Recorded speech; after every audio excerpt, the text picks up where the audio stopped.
start ng umaga ang ating kape. Ay nga pala guys, ipapakita ko sa inyo yung nag-schooling kami. Konti lang yun na video eh.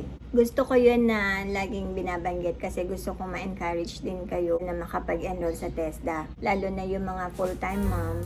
Pakita ka ng window pane dyan.